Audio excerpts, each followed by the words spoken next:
because it depends on people's priorities and it depends what they think is and isn't possible. You know, like when I started out, I was always seeing about 30 people a week. Like I worked really like full time.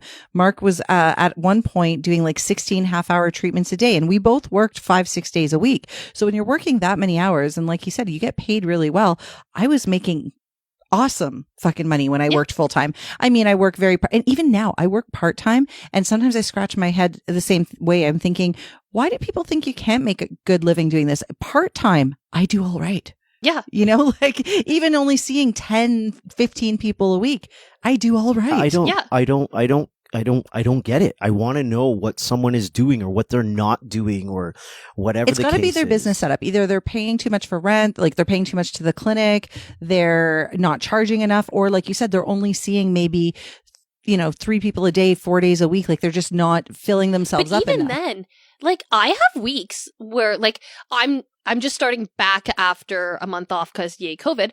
My first week I was slammed. This week I'm a little slower, but like I'm still seeing 18 people. Yeah. And I'm making like, I'm going to get a good pay. Like I saw 4 people yesterday, but that's still $400 in your pocket. Like that's a $400 day. I'm on a split, but like that's still. Yep.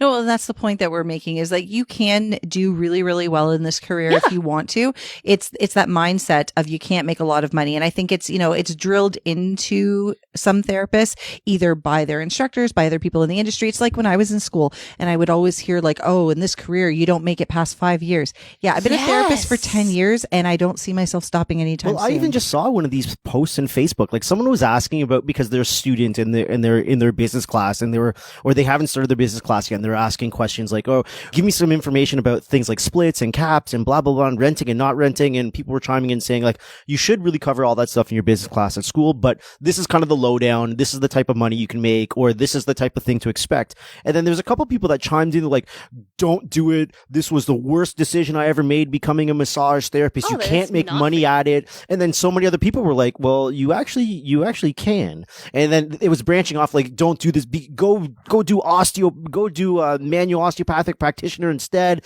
and all this stuff. And I was thinking, one, there's so many things like you can do as a massage therapist that you don't necessarily need to go do anything else. Our playing field is so fucking massive that you don't need to have all these different add-ons.